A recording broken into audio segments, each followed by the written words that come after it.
Hello, everybody. My name is Mana, aka Communist Yinkke on Twitter and Samosa Sambe on YouTube, and welcome to the first episode of my podcast that I've been wanting to do for a couple months now, but I never really knew what my first episode should be about. But today, something interesting happened, and it coerced me into making this first episode. And besides me, I also enlisted the help of my older sister, who graduated from university pretty recently, like last December. And she graduated with a major in journalism. And so, since the topic of discussion did have to do with a certain YouTuber interviewing a certain journalist who specializes in K-pop, I feel that my sister, she has been a K-pop fan for many years now, and she also knows her stuff about journalism. So I think her perspective was definitely something that I wanted to include in this episode. And so I'm just gonna stop talking now and just present the episode to you guys. Please enjoy and let me know if you guys liked it, if you guys want me to do some more episodes. I don't know if I'm gonna be doing this like with a schedule or if I'm just gonna do it spontaneously. We'll see what happens. Please enjoy. So the piping hot tea for today, coming from Army Stantwit, is again someone's bad mouthing BTS, like always. If you're a world class celebrity, people are gonna be talking shit about you all the time, right? So, but like this time around, the bad mouthing is that BTS is becoming exhausting to see everywhere. Like everyone's just kind of tired of them. People want something else to be the face of K-pop. And obviously armies understandably get very protective of them, and they will stop at nothing to make sure that the person repents for what they have said and make sure that they regret ever saying those words, ever regrets living. So do you think armies are being a little bit overprotective? It's a little too much? Or do you think they have the right to overreact like this? I mean, armies are gonna be overprotective in general over BTS because, let's be real, they kind of have a right to. And I don't blame them for, reacting the way they do and, kind of getting over dramatic over things and, blowing things up out of proportion. I just think this is one of those situations where you're feeding fire to something non-existent, and it's just kind of unnecessary. It's just whenever time there's some person, some mild influencer or some random person on the internet who claims to have influence or whatever, and they say something bad about BTS or whoever, the fans obviously get all up in arms and start jumping on attacking them and telling them off. And I don't know, I just think it's a waste of energy and a waste of time. It's because you're giving energy to people that don't matter, people who don't.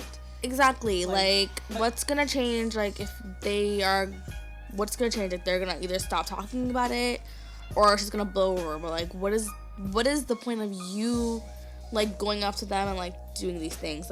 You're not gonna change their mind, and in any case, you're gonna make it worse because now these people see you as a bad person, see you as the attacker. It casts a bad image. Exactly, and there's already a bad image on the fandom for other things, so I don't understand why you have to keep adding fire to it. And it's just why do you care about people these people who don't matter? Why do you care about their opinions?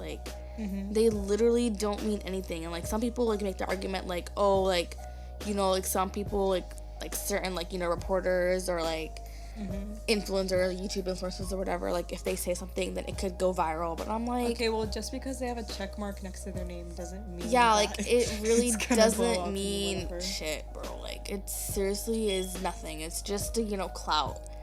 It's just so they can get attention, or if they have a reason for voicing their opinions, if they're a reporter, for example, okay, they have a right to do that, okay, because as a reporter, if you write an opinion piece, you have that right to your opinion.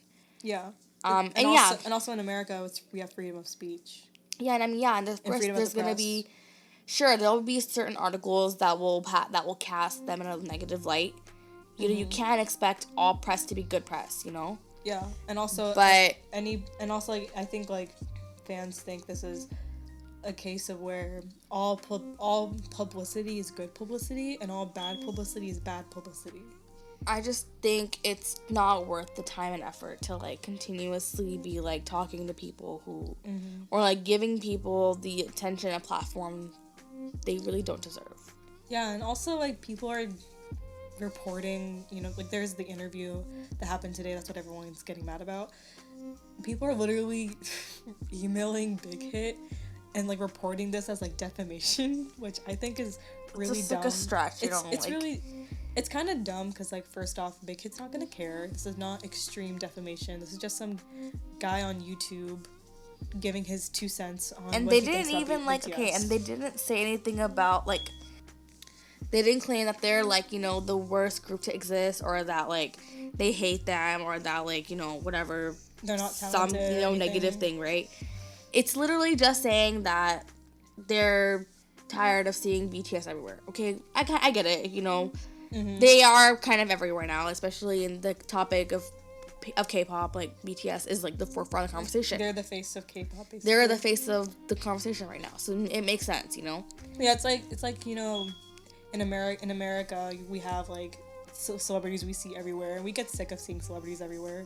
It's kind of like the same thing. I mean, right? I guess it is a different story because we're talking about one genre or like one industry, and we're talking about, you know, a certain like one group that is like representing the whole of it. I think that's where things are a little bit wrong. I think we need to start as a community. I think we need to start moving away from that. We need to like, you know, start recognizing other groups and start, you know, realizing that it's more than just competition. Yeah, it's not just competition, and you know, K-pop is more than just BTS. So I think that's what they were trying to say. Actually, in that interview, they just kind of went about it the wrong way. Yeah, I think they could have chosen their words a little bit more. I mean, if that was what they're trying to say, then that's a different story too. But like, either way, I just think it's just like it's not worth giving the time and energy to people who don't matter. Right. It's like you know, our mom. She always says, people are always going to be negative, and you can't let the negativity get to you. Exactly. So if you're gonna get defensive and overprotective over every little negative thing, then you really need to think about your life. I just think that it's a really big weakness as a fandom where people jump on every single negative thing, negative comment, negative review that's talked about, and it's like, and they fight it with more negativity. Yeah, and like, do you want that? Like, do you want, you know, to cause negative press? Like, do you want to attract that negative press? Like, if you just ignore it, if you don't talk about it, don't give it attention, then it'll just go away, it'll blow over. Yeah, exactly. Then it'll just be like nothing happened, and then you can focus on, you know, the positive things, like, you know, giving them the awards they deserve, and, you know, giving them the right attention, and all these other things, you know, streaming, whatever it might be, you know. Why can't you all focus your attention on those things? Why do you have to go... Things that matter. Why do you have to go and talk about things that are, like, that are not worth it?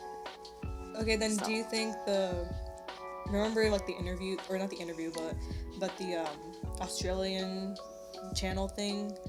Do you think that was like they had a right to be upset about that? Okay, that's different, because that is not just a case of defaming BTS, but it's defaming racism Asians as well. and, like, you know, Asian artists. That's a case of, like, racism. Plain racism and xenophobia. So that's a different story. Like, I agree. Like, that channel, as a professional channel, that wasn't right. They did something. They made a comment that was completely unprofessional, in my opinion. This interview, like the one that happened today, it was more like a passing comment. It's not really like a, you know, that wasn't the main focus anyway. Yeah, it wasn't the main focus. It was more just about the future of K-pop and, you know, her being a journalist for K-pop and stuff like that. Yeah, or whatever it was. But in this case, like, and also like in other Western media outlets, like there's been people who just, you know, talk about like K-pop like with like a kind of like condescending tone, and others say it's like, oh, you know, manufactured product, blah blah blah, you know, all the same. And it's just like, it's so, you know, ignorant on your part as a person who's like trying to like share a message, where you're just like saying these things, and it's like, Yeah, and also no, really unprofessional.